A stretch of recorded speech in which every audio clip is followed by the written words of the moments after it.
আসসালামু আলাইকুম। এই মাহি রমজানে সবাইকে শুভেচ্ছা জানাই। আপু ভাইয়ারা সবাই কেমন আছো? আশা করি সবাই ভালো আছো। আলহামদুলিল্লাহ আমিও ভালো আছি। প্রথমে দেখে বুঝতে পেরেছ আজ আমি স্কুলে যাচ্ছি। হ্যাঁ, আমার ছেলের আজকে এই পরীক্ষা শেষ হয়ে গেল, তাই স্কুলে যাচ্ছি। আর বাইরে বের হয়ে আমি একটাও গাড়ি টাড়ি কিচ্ছু পাইলাম না, তাই হেঁটে হেঁটে স্কুলে যাচ্ছি। আর আমাদের গ্রামে হাঁটতে অনেক ভালো লাগে।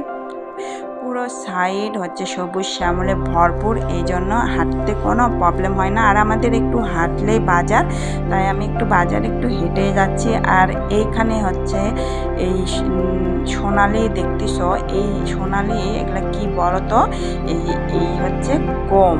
এই গমগুলো পেকে গিয়েছে, তাই হচ্ছে সোনালি হয়ে গেছে। এত সুন্দর লাগতেছে যে কি বলবো।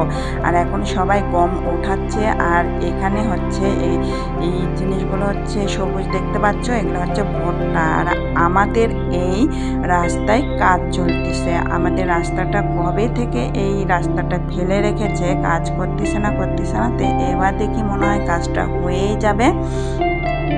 এই রাস্তার জন্য অনেক প্রবলেম হয়, অনেক ভ্যান ট্যান কিচ্ছু আসে না। আর এই হচ্ছে আমাদের বাগান। এই বাগানে হচ্ছে পুরোটাই আমের গাছ। আর আমি বাজারে চলে এসেছি, এসে আমি অটোতে উঠে যাব। অটোতে উঠে আমি আমার ছেলের স্কুলে যাব। আর ওর স্কুলে আমি সকালে আমাদের গাড়ি নিয়ে যাই, কিন্তু আনার সময় একটু প্রবলেম হয়, কারণ গাড়িটা আর থাকে না, কেউ না কেউ গাড়ি নিয়ে চলে যায়। তাই নিয়ে আসার সময় আমি যাই, না হলে ওরা আপু মোটরসাইকেল নিয়ে যায়। তাই আজকে ওরা আপু সময় পাইনি, তাই আমি যাচ্ছি। আর স্কুল মানেই হচ্ছে আমাদের সময়, আমাদের মা স্কুল কি জিনিস চোখেও দেখে নাই। আর আমাদের সময় এখন দেখতেছি মায়েরাই স্কুল করতেছে, মায়েদের প্রতিযোগিতা চলতেছে স্কুলে। পড়াশোনা ছেলেদের আগে মায়েদেরই মুখস্থ করতে হয়। আর আমাদের মা মনে হয় বই খুলেও দেখে নাই যে পড়া কাকে বলে। আর হচ্ছে এই স্কুল ছুটি হয়ে গেছে, সবাই অনেক এনজয় করতেছে, কারণ আজকে ছুটির দিন। এই হচ্ছে রমজানের ছুটি পড়ে গেল। আর পরীক্ষা হওয়ার কারণে স্কুল ছুটি হতে একটু লেট হয়ে গেল। এই হচ্ছে আমার ছেলে হচ্ছে মাথা মোটা, ওকে টাকা দিয়ে গিয়েছিলাম। আজকে টিফিন নিয়ে আসে নাই, তাই ওকে টাকা দিয়ে গিয়েছিলাম। আর ওর বন্ধু আমাকে অভিযোগ করতেছে যে ও ঠান্ডা স্প্রাইট খেয়েছে। আমি ওকে বকা দিচ্ছি, ও বলতেছে না আমি ঠান্ডা খাই নাই, আমি হচ্ছে গরম খেয়েছি, মানে ফ্রিজে রাখাটা খাই নাই। এই হচ্ছে। আর সবার মায়েরাই চলে এসেছে স্কুলে বাচ্চাদেরকে নেওয়ার জন্য। এই ছুটির সময় এত যে ভালো লাগে বলার ভাষা নেই। সবার মায়েরা অপেক্ষা করে, আর আমি তো অপেক্ষা করি না, বাচ্চাকে রেখে চলে যাই। অপেক্ষা করতে আমার বোরিং লাগে। আর এ হচ্ছে ছোট্ট ছোট্ট বেবি কিউট মেয়ে। আমার মেয়ে বাচ্চা অনেক ভালো লাগে। আমার মেয়ে বাচ্চা নেই, আমি ভাবিদের সঙ্গে একটু আলাপ করে বাইরে বের হয়ে চলে আসলাম। আর ও বাইরে বের হইলেই ওর জেদ আসে যে ও কিছু খাবে, মানে কিছু খেতেই হবে। যতই ওকে টিফিনে আপনি খাবার দেন, তারপরে ওর দোকানে কিছু না খেলে হয় না। এই হচ্ছে আমি দোকানে ঢুকে গেলাম, ওকে বললাম তুমি কী নেবা নাও। ওর পছন্দ হলো কেক, ও নাকি কেক নেবে। আমি বলছি আচ্ছা নিয়ে নাও, কারণ ওর আবার বাইরের জিনিস একটু বেশিই পছন্দ, কিন্তু আমি অত খেতে দেই না, তারপরেও বাধ্যতামূলক একটু খেতে দিতেই হয়। তো ও একটু কেক নিল, কেক নিয়ে আবার আমার কাছে বায়না করতেছে আমাকে একটু চকলেট দাও। আমি করছি না, অত কিছু না, যে কোনো একটা তুমি পাবা। তো ওই কেকটাই নিল আর বলতেছে আমার পলিথিন দিতে হবে না, আমি খাবো আর যাবো।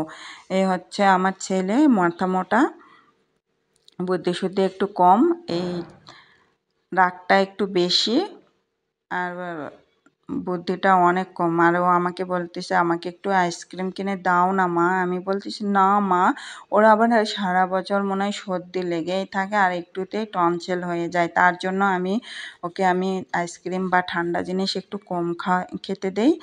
আর এখানে আমি টাকা পে করতেছি, টাকা দেওয়ার পরে আমি এখান থেকে একবারে ডাইরেক্ট বাড়িতে চলে যাব, কারণ আজকে আমি আর বাজারে ঢুকবো না।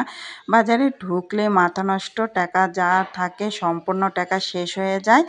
আর তার জন্য আমি আজকে আর বাজারে ঢুকবো না। রোজা থেকে বাজার করা অনেক কষ্ট, তাই আমি বাজার টাজার কোনো কিছুতেই ঢুকবো না, সোজা বাড়িতে চলে যাব। তার জন্য ও আবার খেতে খেতেই যাওয়া শুরু করে দিয়েছে। আর আমি ভ্যানেতে চড়ে ফেললাম। এই হচ্ছে আমাদের বাড়িতে চলে যাচ্ছি, এই ভ্যানেতেই যাব আজকে। একবার ডাইরেক্ট আমার বাড়ি পর্যন্ত এই ভ্যান ভাড়া করে ফেলেছি, আমাদের বাড়িতেই নামাই দিবে। আর এখানে হচ্ছে ভ্যানগুলো অনেক চলাচল করে, এখানে ভ্যান অটো সে ভ্যানই বেশি চলে, তোমরা দেখেই বুঝতে পারতেছো। আর আমাদের বাড়িতে যেতে ভ্যান অটো তুমি যেটাই নাও সেটাতেই যেতে পারবা, কোনো প্রবলেম নেই। আর আমাদের বাড়ির রাস্তা পুরোপুরি মানে পাকা। এই হচ্ছে আমাদের রাজপ্রাসাদ। আমার জন্য রাজপ্রাসাদ, কারণ আমি এখানে বসবাস করি, আমার অনেক ভালো লাগে। আর আমাদের বাড়ি এখনও রং টং করা হয় নাই। এই হচ্ছে আমাদের বাড়ি। আর এখানে গ্যারেজের কাজ চলতেছে, আমাদের গাড়ি কেনার পর গ্যারেজ করা হয় নাই, তার জন্য গাড়ি রাখা একটু প্রবলেম হয়ে দাঁড়াচ্ছে। তাই তাড়াতাড়ি করে সবাই বলতেছে যে গ্যারেজটা আগে করে ফেলা দরকার। এই রোজার মধ্যে কাজ শুরু করে দিয়েছে, সবাই কাজ করতেছে এই গ্যারেজের জন্য। আর আমাদের ভিডিও যদি তোমাদের ভালো লেগে থাকে অবশ্যই লাইক করবা, কমেন্ট করবা আর সাবস্ক্রাইব করতে ভুল করবা না। আর অনেক অনেক ভালো থাকো, সুস্থ থাকো। আল্লাহ হাফেজ।